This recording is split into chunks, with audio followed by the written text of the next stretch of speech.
G'day and welcome to the Team SFF show. Robert Jnr here, and this week we have for you Fishing with Peter Johnson. We met him last time on the hunting audio-only episode, and this time we head out not far from his place, drop a line in the water, and have a chat and sort out the world's problems while we're trying to catch some fish. Tune in, check it out, and enjoy.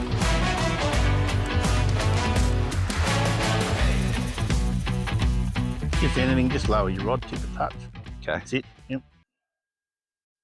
So in this fast water, what are the fish doing? Are they hunting? Are they flathead are an ambush predator? Yep. And so what they'll generally do, they wait for the food to come to them.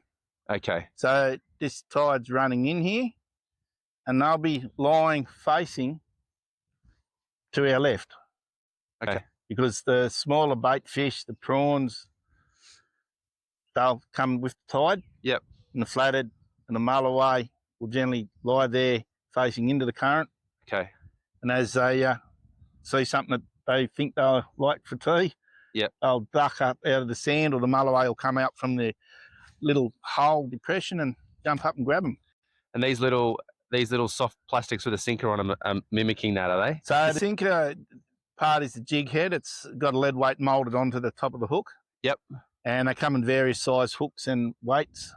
So to match the different size lures, and because the current's running harder, we're probably on the edge of a change in jig size. Okay. Oh, look right there. What's that there? Yep.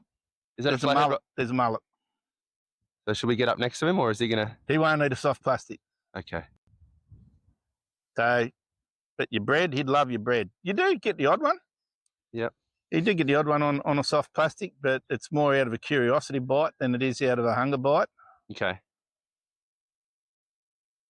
And again, they'll feed on phytoplanktons. Okay. And smaller things like detritus. So he's feeding into the current as well. Yep. And then if you look just out, there's a see where that feather just went through? Yep. There's a fish underneath there, just settled down there. Okay. I think it's a whiting. And then what we're trying to do is just mimic the soft plastic, mimics a bait fish or a prawn. Yep. And just with a little erratic retrieve, we're trying to convince the fish to come and bite it. So, yep. But this is a pristine waterway. Yep. And we get a lot of good flathead here. Get a lot of got one? Nope. I had a little hit. And we get a lot of whiting here, especially if you want to pump nippers, like the family that's over the other side of the river there. They're pumping nippers. So what does that mean, pumping nippers? Well, nippers, they're a crustacean, and they've got one big nipper and one small nipper, and they're really pumping in the sand, getting them out. Yeah, and what we'll do on the walk back, we'll show you the difference between a working hole and just a normal hole. Okay. If you're going to pump nippers, you want to find a working hole because there's something in there, Okay. Can be pretty exhausting work at times pumping nippers. 5 or 6 pumps to get a couple out of a hole. Does that machine make it easier or harder? Yeah, it's just a suction pump. Yeah. So they've got nowhere to go. They've got to come straight up. So you pull backwards on the plunger, and it sucks the mud up, and then in the mud you've got the nipper with it. But I come down and spend lots of hours down here because fishing's who I am. It's part of my cultural makeup, same as hunting. Yep. And let's face it, what's the difference between hunting and fishing? We're both targeting something. Yep. And, most of us are doing it to put something on the table. Yep. Good for your heart, good for your head. Yeah, a lot of the times I come down here and practice catch and release. Yeah, okay. Mainly on the big flathead, the big girls. Yep. We'll catch them, take a photo and send them back. Yep. When I come down and pump nippers for bait, I'm fishing for whiting while I'm fishing for the table. Yep. And, like the biggest flathead I've pulled out of here is just short of that metre, 95 centimetres. Wow. Yeah. And they live in these channels just like this. So what we look for is I'll do me recce on the low tide. Yep. And you'll see the coffin-shaped depressions in the sand. Yep. And then they're in the area, and quite often, especially around February when it's a breeding season, you'll see one big depression and 5 or 6 little ones. So that's all the males hanging around the female hoping to be their suitor. Okay. And then I'm doing some horrific casts here. That's all right. It's one of the places where it's not like fishing a shallow stream where you've got trees and twigs behind you to get caught up on. Yep. Some of those little bass streams and some of those little trout streams up in the ranges up there around Barrington and that to get into trouble with your back cast, let alone your front cast. Yeah, right.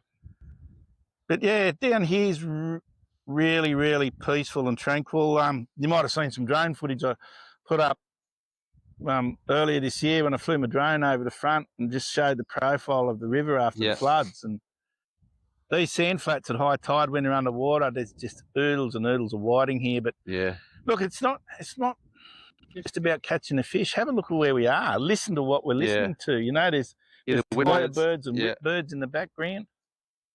And over on the sandbank there, you got oyster catchers. You got a couple of fellas wading the flats down there. Yeah.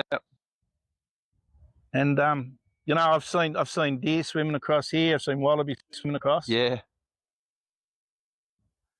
Why would you not want to enjoy this? I know, right? And for me, Robert, this is why we should allow the access. Yeah. You know, this is something for everyone to enjoy. It shouldn't just be locked up. Yeah.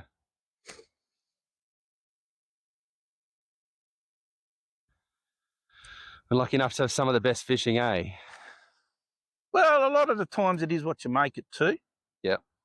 If you want to overthink it, and when I was comp fishing, there's a lot of pressure to do well, you know, and so therefore you don't get the enjoyment as you do just coming down here with the kids or your grandkids and and just experience the day. And a fish is a bonus in an environment like this. I mean, like I've fished state and Australian titles. I've fished New Zealand and South African titles. Yeah.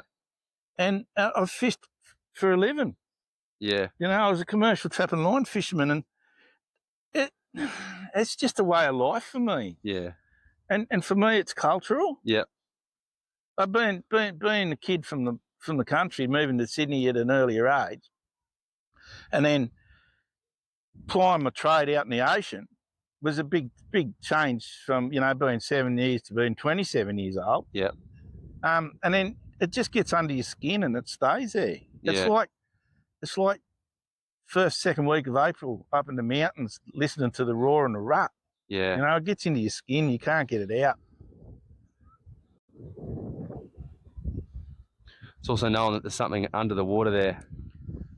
Because you look at it and you just see water, but it's teeming, isn't it? Yeah, well, you know, we've seen mullet, we've seen whiting, we've seen garfish. And I guess what we're doing is sort of targeting flathead, but you'll get other fish as a bycatch. You got one? I had a rattle, and it could have been the bottom.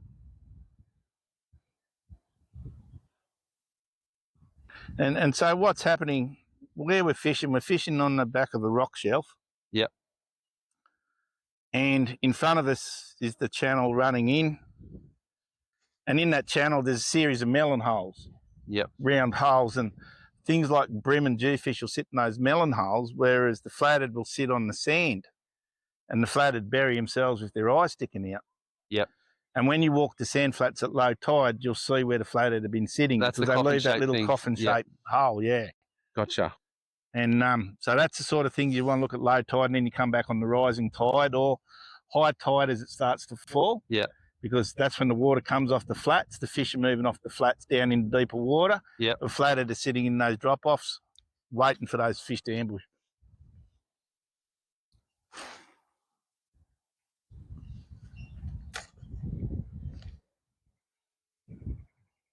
And you might throw 1,000 casts and get nothing, or you might throw 3 and get 2 fish. It just that's fishing though, right? Yeah, but where we are now with the sun behind us, you can see the sun reflect off the scales of fish as they swim past. There's something down there just in front of us. Yeah. Yeah. You see it in the water? That's a whiting. Okay. He's big. So will the whiting eat these? They can do. One of the things I do like to do on top in a foot or two of water you chase whiting on surface lures. Okay. Yeah, look, there goes a couple of little whiting just there as well. And so the surface lure skips across the top. Yep. And, you know, like surface lures were akin to bass fishing 20, 30 years ago. And see if this whiting takes this one. Then the whiting come out and start smashing them as well. Yep.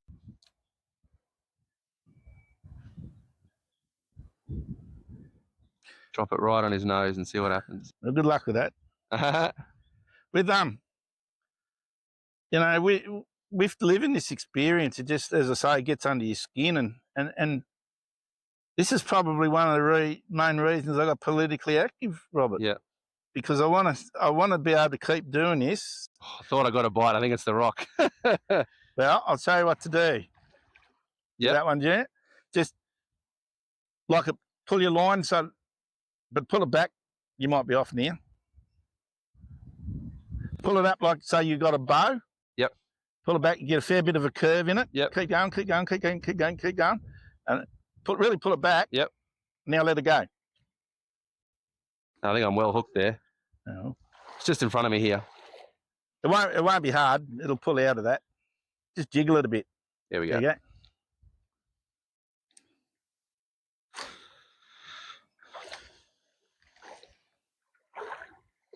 Yeah, so I got politically active to try and keep doing this. Hang on, I'll just give the camera a check.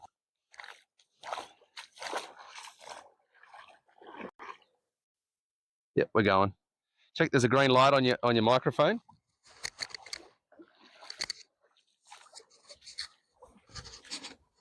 Yep. Yep, great. I'll check mine. Yep.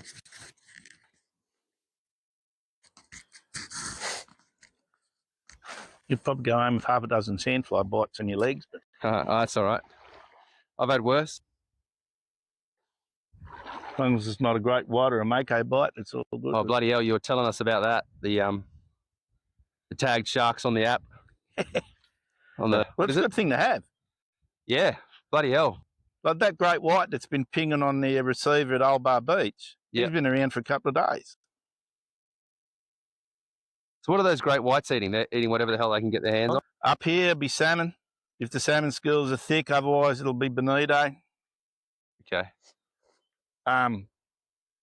In March, April, May, when the mullet run, they're pretty thick on the back of them.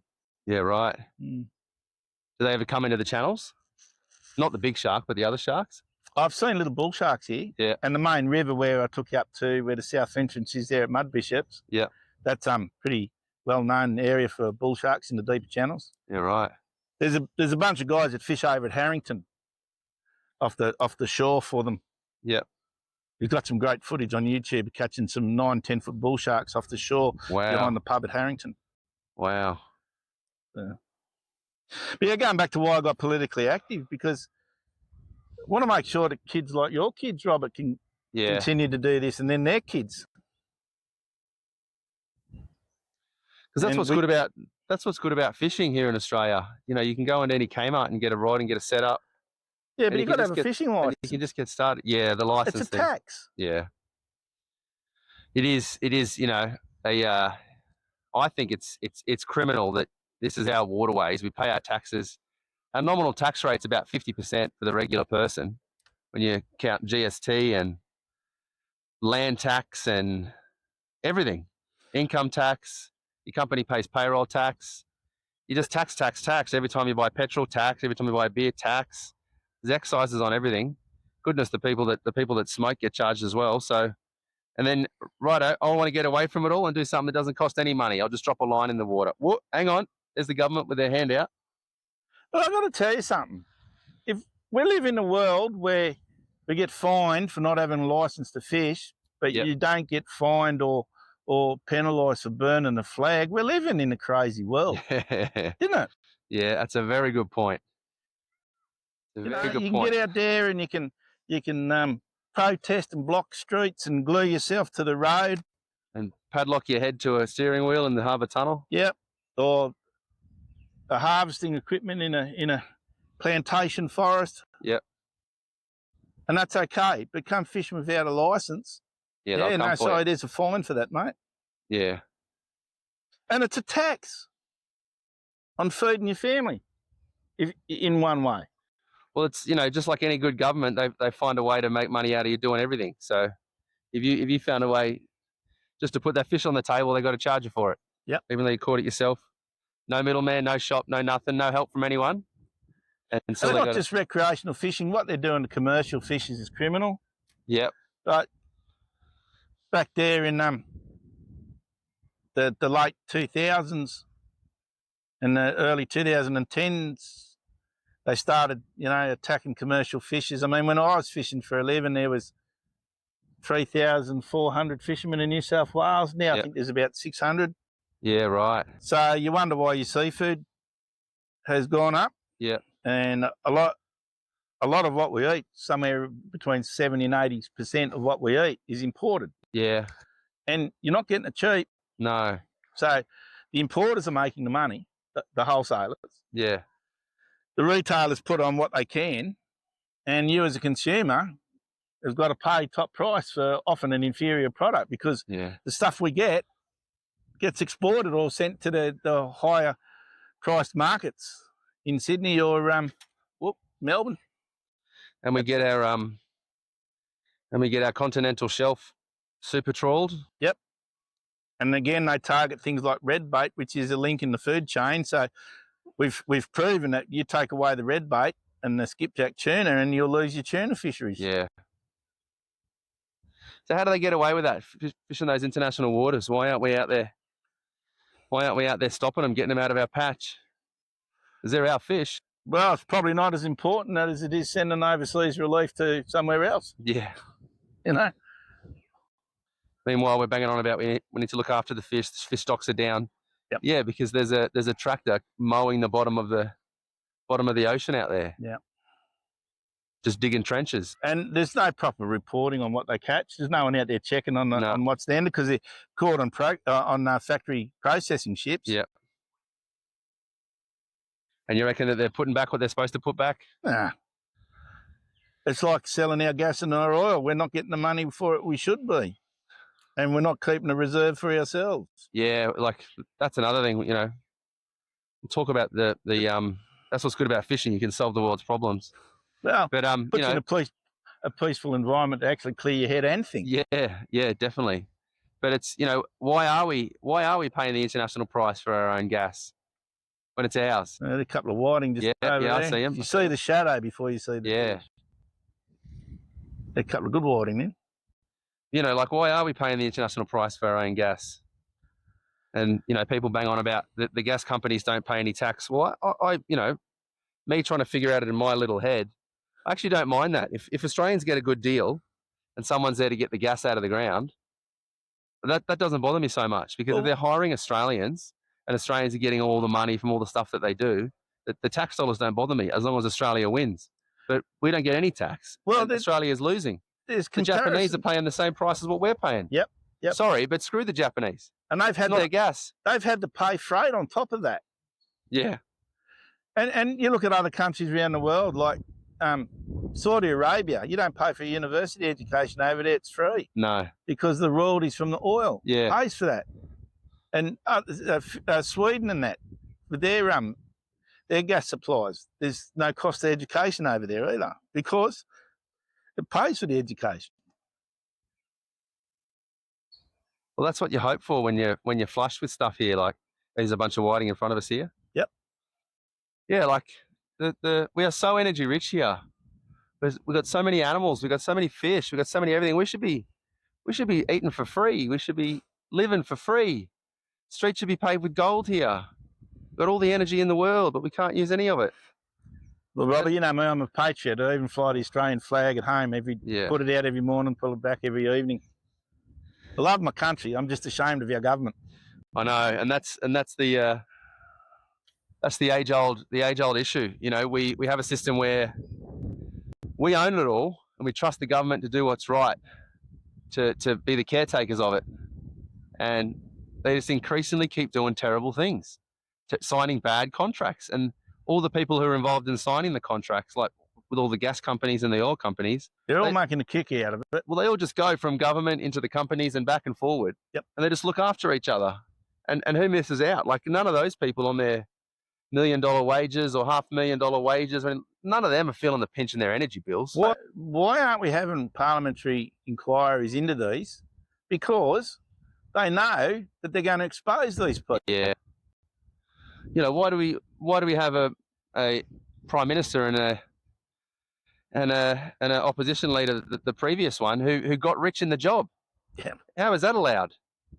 How are they allowed to get rich becoming prime minister? Oh, but it was all done above board and everything. No, you should sign a deal saying that you're not going to make X amount of dollars, or you're not going to do, and then we'll really sort out the wheat from the chaff with who cares about the country. Yeah, I have to look at this unrealised assets tax.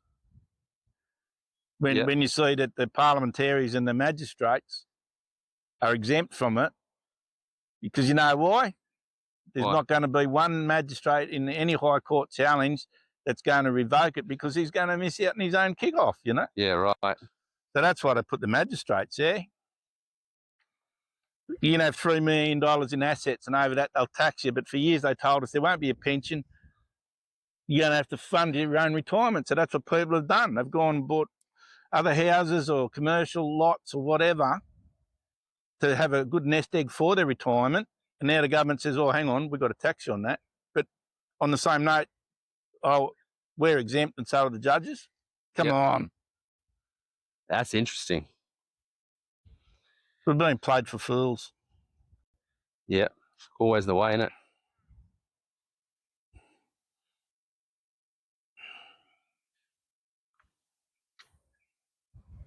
And we don't look after our farmers.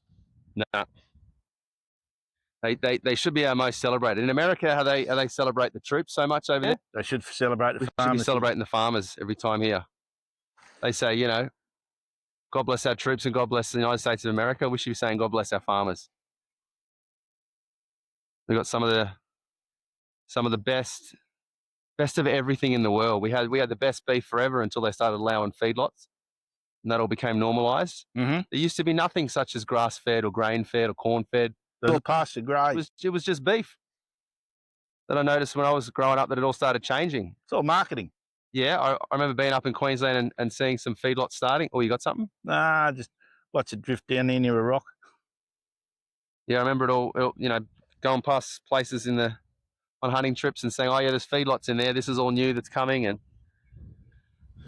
people finishing their beef in these lots now. And I didn't quite understand it. Of course, they've been going in America for years. So they would finish their beef like that. Yeah, something I don't understand. We have all the land in the world, but now of course, you know, cows are bringing the end of the world. How did that happen? So, funnily enough, all the vegans have found out a way to tell us all to start being vegan, because if you keep eating beef, the world's going to come to an end. Give me a break. Give me a break. I think there's more bullshit comes out of a vegan's mouth than comes out of a cow's bum. I like that. I like that a lot. Yeah, you're right. 100%. But we grew up on a dairy, Robert. Yeah. It was dairy and stone fruit. That's how my grandparents made their living. And, you know, where that was now is very heavily populated area, northwestern Sydney. And, you know, I remember when they deregulated the milk market. It really hurt dairy farmers. And just recent times up here, like some of the dairy farmers here in May lost half or 2/3 of their herds with the floods. Crikey. And they only just started to rebuild and get on their feet from the 21 floods. So, well, then even look at the drought. You know, there was all that outcry of support for these guys during the drought to help the farmers. Yeah. People in Sydney didn't care. That's right, they don't care. They just didn't care. The only time they care is when the shelves are empty and they can't get their milk or they can't get their packaged meat. Look, a lot of people that don't, you know, aren't politically active or don't really pay attention. I tell you what, when we had, you know, what I call, you know, that period of inflation, that 7.8% inflation, I call it elbowflation, because he was the man in charge and that happened, so he's got to take the blame. It was his treasury. You know, all the non-political people suddenly started paying attention. Like my wife was coming home from the supermarket going, can you believe how much that shop just cost me? Yeah. And it's like, $280 and you got 4 plastic bags full of groceries. Exactly. And I remember as a kid, if you spent $100, you must have bought half the shop. $100 was an overflowing trolley. Remember, 20 cents or 50 cents used to buy a pillow full of hot chips and salt and vinegar. Oh, yeah, he used to go, yeah, mate, can I have $5 worth of chips? And he's like, calm down, mate, calm down. Calm down. Now, $1 worth of mixed lollies and the dentist had a calendar appointment for you every month. Yeah. Yeah. But you know what, Robert? We got more and more urbanised. Yeah. More populations moved into the cities. The rural areas on the fringes got wiped out. And the people that had cousins on the farms that used to go and visit them every Christmas or Easter, that stopped happening. Yeah. You know, people have further and further to go. Yeah. So we have a huge disconnect with the people on the land now. Oh, like when I was younger in the 90s, you know, people would have holiday houses and that sort of stuff. You're dreaming now. Yep. Some of the houses you pointed out to me here, this would definitely have been a holiday house destination back in the day. You got $3.5 million houses here now. Yeah, house yesterday. You got to sell your house and relocate. So forget the holiday house. Forget it. And what happened to the holiday houses that were here, when the mum and dad passed away, yep, the kids have now turned it into an Airbnb. Yeah. So now we have a housing crisis. Yeah. You know, some people used to rent those places out permanent as an investment. And then that family took over the house through, you know, they're passing on. And then all of a sudden it's not yet their permanent rental as an investment. It's Airbnb so they can come up and use it every third weekend. Yeah. And have their holiday home. And good luck to them if that's what they want. Oh, everyone's got to turn a dollar where they can now. Yeah, it's ridiculous. Yeah. But this is why we have housing crises here in rural areas, especially on the coast. The high demand to be here, but limited supply of houses to be suitable for families. Every day in the local community Facebook pages, you'll see private ads, looking for a house for, you know, mum and dad and 2 kids. Yep. I mean, where I live, Robert, you see where I live, yeah, pretty modest area. Yeah. People there paying $750, $800 a week rent. Yeah. Before better. Wow. Who'd have thought, you know? Yeah. I mean, mind you, you're living close to this, so it's probably worth it in one aspect. But yeah, yeah. But what's the infrastructure like up here? Pretty good. We get very rarely have to go outside of Taree. Yeah, okay. I had my shoulder reconstruction at Port Private, but I could have had it here in Mayo Private Hospital at Taree.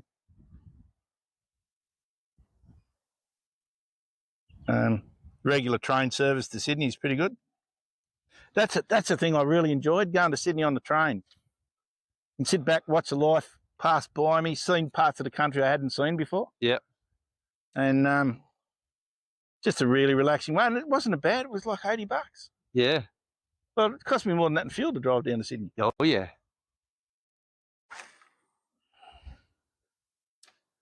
Okay, so that's good. That's a plus. But we're at the start of school holidays now, so we're starting to get swamped. We started seeing crowds last night and yesterday afternoon. And yeah. Like here we are Tuesday morning. What have we got? 1, 2, 3, 4, 5, 6, 7, 8, 9, 10, 11, 12, 13 people here. Yeah. Well, any day outside of school holidays, it'd be just me. Yeah. Or if someone else is down here fishing, it'd be someone I know. Yeah. So we really need the tourist influx. Yep. That tide's coming in now. Yep. Just gonna.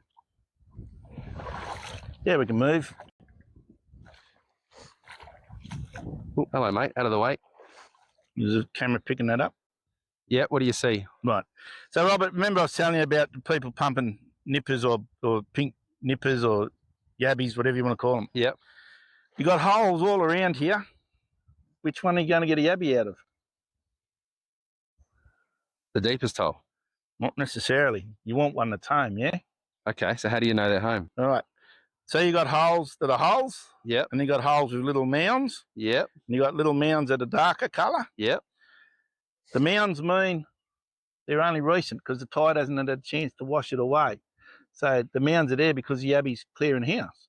Okay. Okay, so you target a hole like that one that's got a mound around it. Yep. But if I see a hole like this with darker colour sand, yep, means he's home and he's a bit deeper. okay. So he's down into the more of the soily sand. Yeah, so you might be 2 or 3 pumps before you get him. But Yep. you know you're going to increase your chances when you have a round of dirt like that around his hole. That's a live hole. And if it's black, he's deeper, so he's definitely in there. Yeah. Okay. Because the lighter ones mean that dirt's washed away. See this one here? Yep. Right, there's a big mound there. Yep. It's slightly starting to darken up the soil. He's slowly getting deeper. This is what he did. He'll scurry to land up between his legs, come up and tip it out. Like a mud skipper does, like a goby does. Yep. Yeah, so this is how we get a lot more nippers than the average guy because we learnt what to look for. There's a lot of black holes here too. Yeah. And this is the areas you want to walk around at low tide and find your coffin shape flathead holes. So what's making these bigger craters? These could be people pumping yabbies. Okay. Previous in the last few days. But when you get them and you get a squiggly little line at the back like that, it's stingray. Oh, wow. So what they do is they bury down into it and suck with their mouth and expel through their gills. Wow. There's lots of them, so it's a lot of pumping, or it's both. A bit of both. A little mullet and garfish jumping about there. Yep. Yeah, it's a bit of both here. Now, see, people started arriving for school holidays on the weekend. It's now Tuesday. So it could be hammered, yeah. Yeah. But these are older holes because of the amount of yabby holes that are in them. Yep. Good to know. So let's get myself sorted again.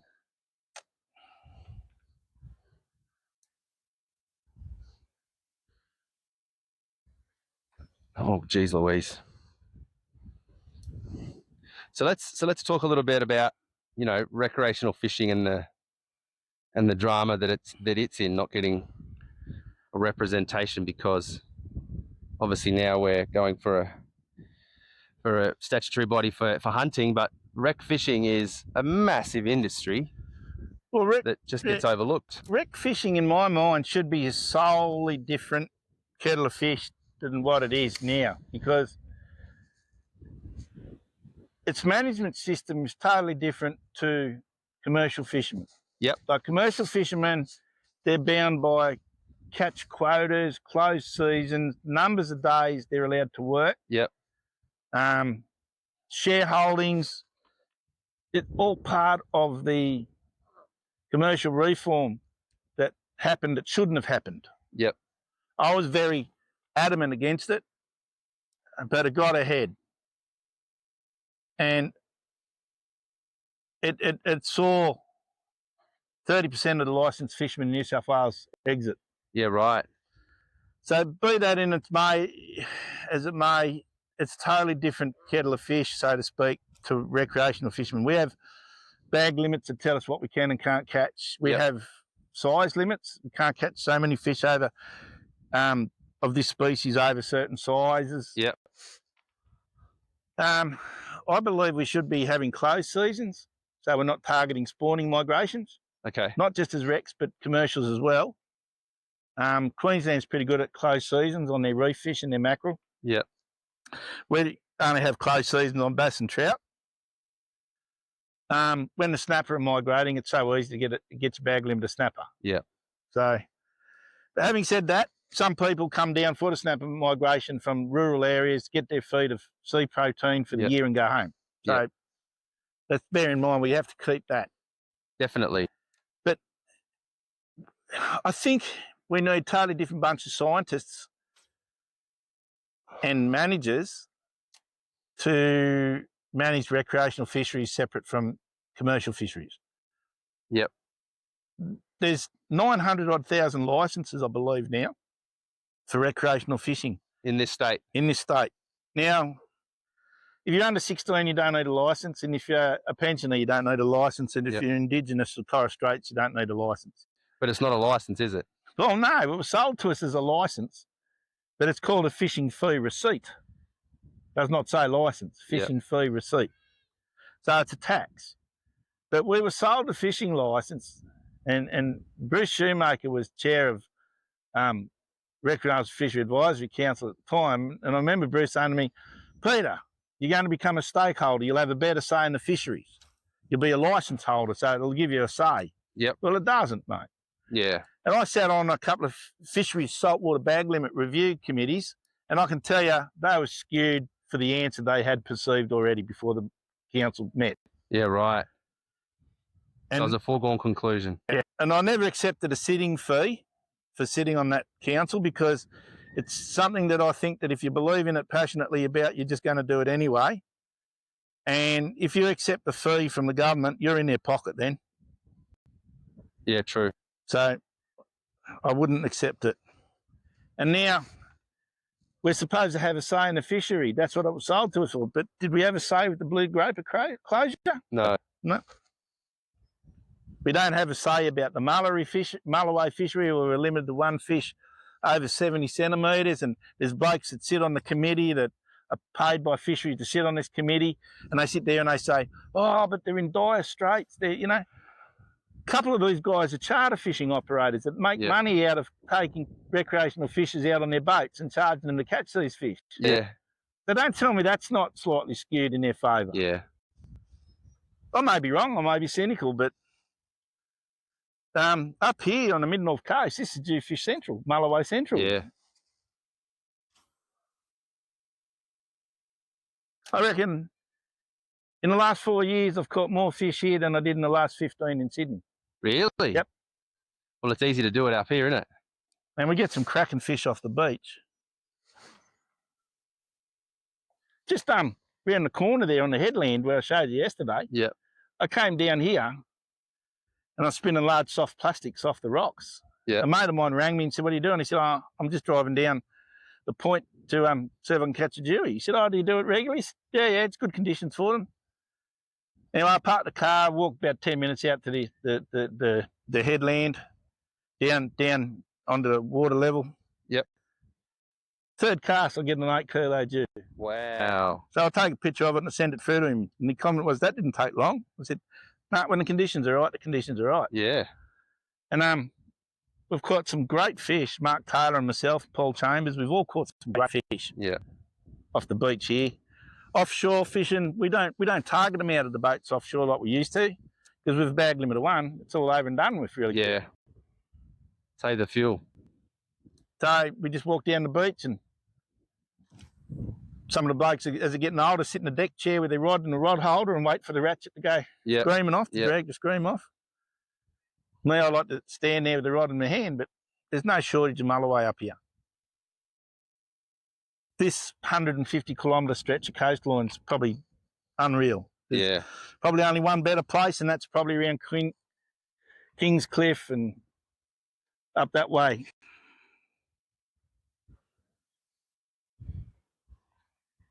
Just going to give that a little check. We're definitely recording. We're good.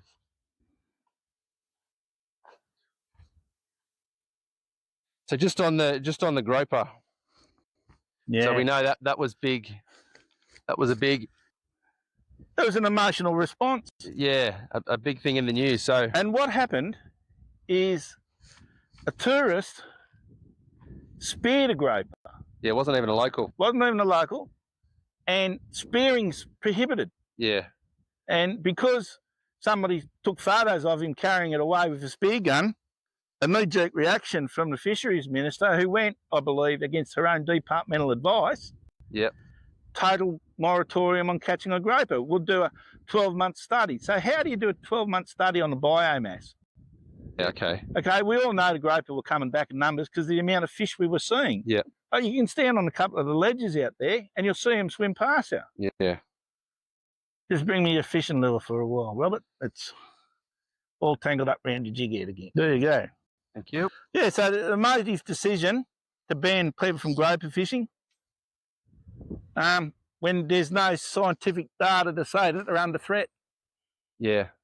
And that was on the, was it on the northern beaches? No, it was down in the Sutherland Shire, down Cronulla way. Okay, it was the south side. Yeah. But don't forget, we had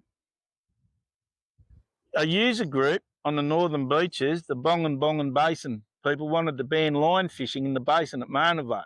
Yep. They wanted to turn it into a marine sanctuary because we were denuding the area of fish.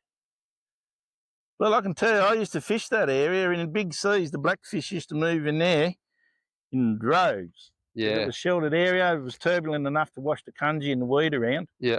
And there was plenty of fish to be had, and there was a decent population of drummer there. There was always a few bream. After a big sea, a long cast would get your snapper. And these people just became a bunch of NIMBYs. Yep.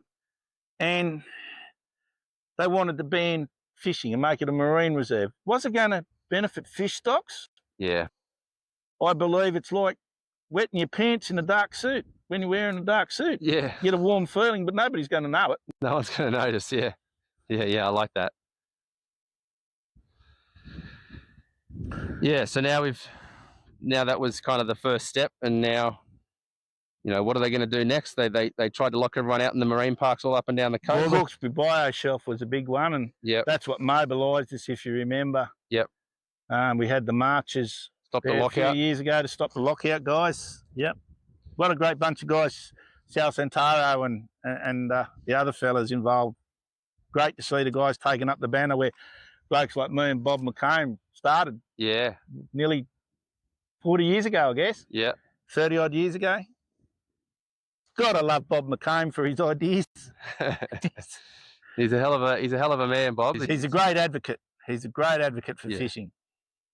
Always got a smile, always got a story. Stan Constantaris again. Yep. Same era.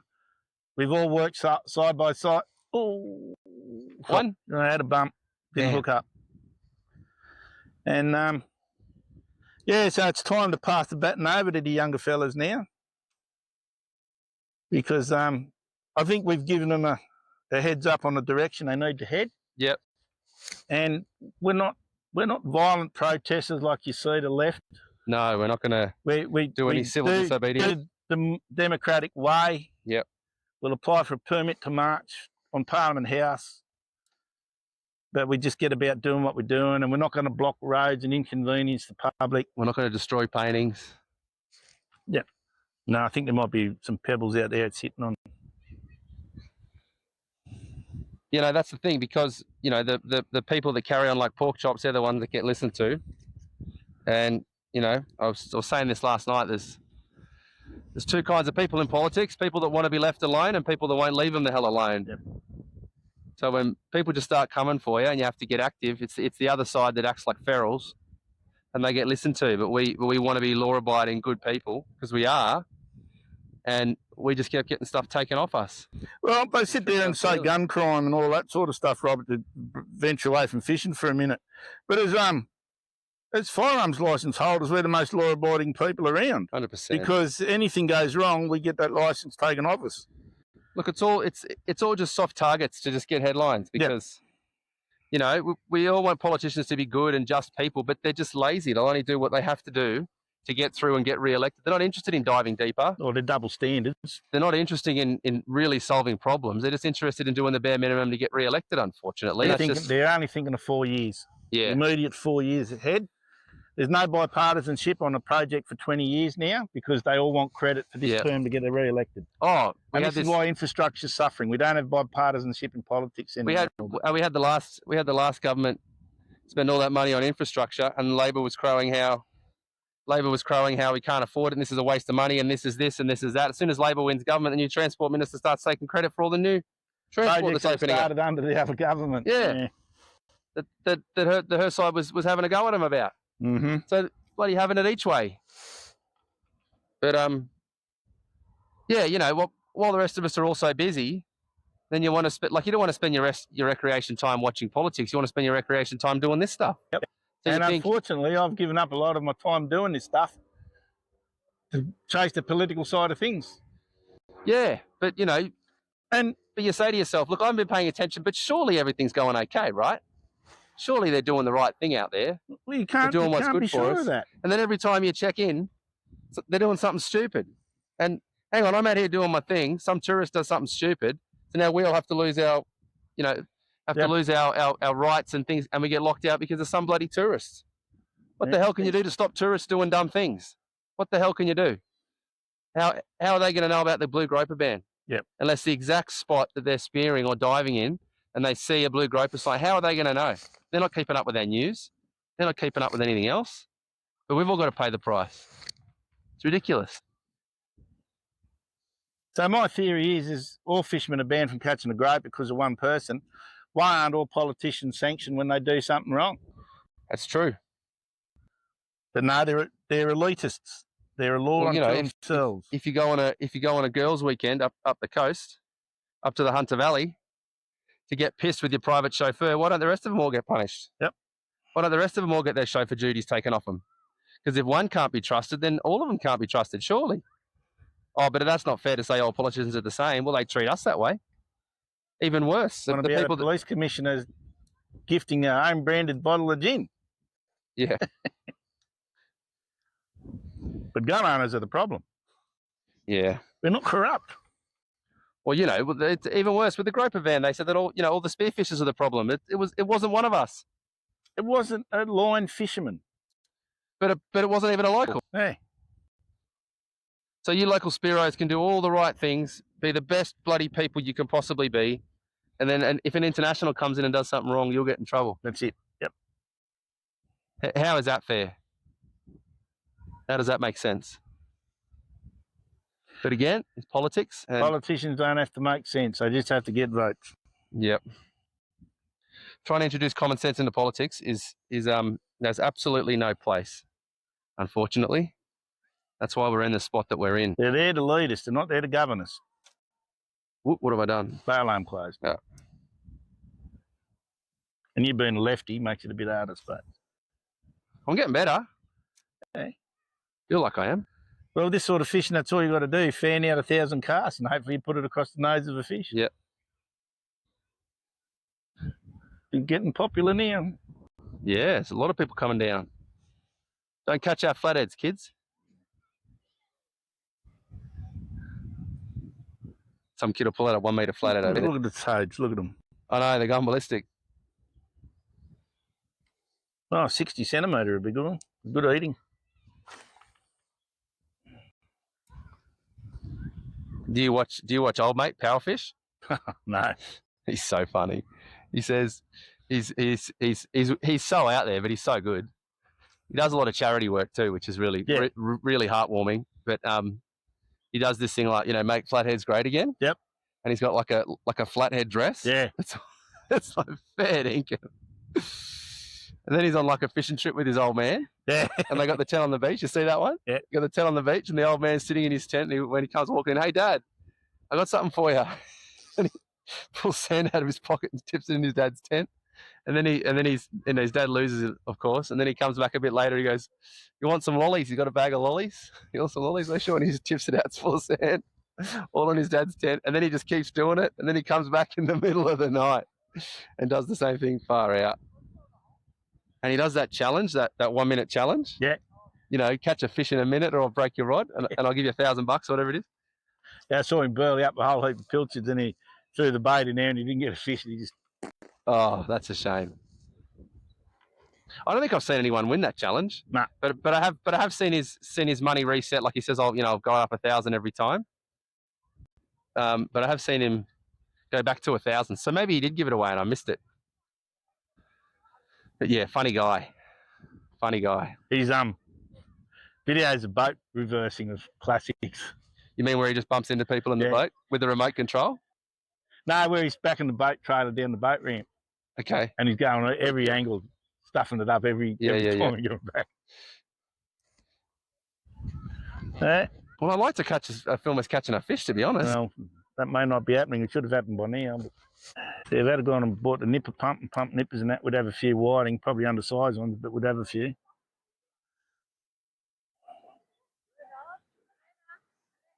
Bloke's got a whiting or something over there. Got a whiting what? Oh, he had something. He's just landed something smallish. I just saw the silver flicker. Yeah, tide's running a bit too hard through here now. I've even gone up in jig head size and it's still scooting through fast.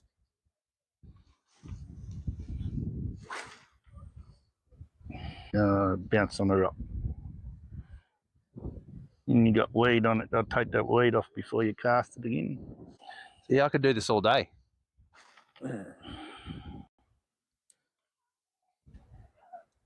So just tell me something. Let me ask you a dumb question. Whoop. So I see photos of people pulling fish out of the water on boats, and the fish got that big bug-eyed look. Is that because they pulled them out of the deep water and their eyes popped? Yeah, barotrauma. Yeah, okay. Because I'm like, geez Louise, that's an ugly looking fish. And then it's like, no, hang on a second. It's like when you put a 39 grain projectile in the skull of a fox. Yeah, yeah. And you get the and the expansion. And it looks like a muppet. Yeah. Yep. Yeah. Eyes on stalks. Yeah. So, but with the fish, it's barotrauma. It's a differentiating pressures that they go through. And the pressure holds their eyes in those deep sockets. Yeah. As they're coming up, the pressures change in the system and forces the eyes out. And there's no coming back for them then. Oh, yeah. Your tail's wrapped up again. So it's been a very interesting learning curve coming up here. I had to learn how the rivers move and change with the rain. Yep. The species have stayed the same predominantly. Yep. But it's just the way it's been. Like everywhere, going on holidays or whether you relocate to another area, you've just got to change the way you think. Yeah. I mean, flathead to flathead, whether they're here or they're down in the Hawkesbury River or they're in the Clarence River. Yep. It's really not an issue.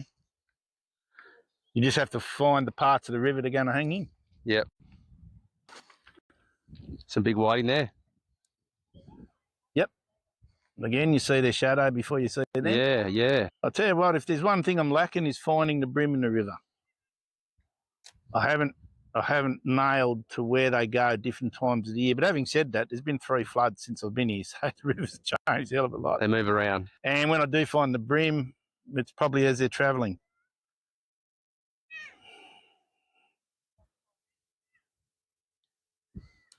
But knowing where the jewfish are and knowing where the bass are.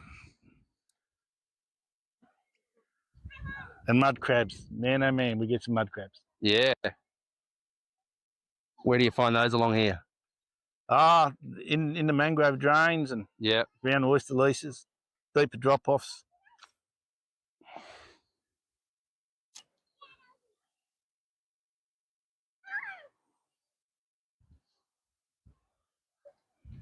Having said that, we were further up this creek and we're chasing whiting. Yeah. On live, we had live worms and nippers, and we're going across the sandbank that's about 2 foot deep. Yeah. And I could see this mud crab walking across. Yeah. Thanks very much. Beautiful. Yeah. Straight in the bag. Straight in the bag.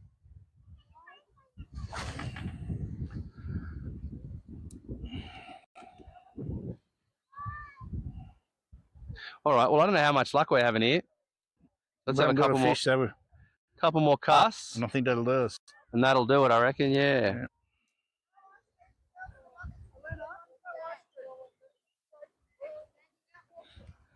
Because it's 11 o'clock, people are waking up from their holiday slumbers. Yeah, yeah. Had breakfast, now they come down to maybe they can push some flatty over here. Come on, guys. And as we're walking out, you see some kid hook one. That's how fishing is. Yeah, that's what I said before. Some bloody kid will pull a 60 centimetre out. Get off me, bloody thing. All right, well, we might call it there, mate. Well, pleasure to spend some time with you on the water. Great morning. Morning spent fishing is much better than doing anything else. I've been out there on first light overlooking the valley during the roars pretty good too. Yeah. And listening to them scream their head off. I just mean the weather's heating up. People are starting to get out about a bit more. Summer's coming back. How lucky am I I've been up here, mate? Oh, mate, you are. Tell you what. Fish on my doorstep, deer on my doorstep. Yeah. Fair dinkum. All right, well done. And just don't forget, everybody, it's the Shooters, Fishers, Farmers Party that are protecting your pastimes. Too right.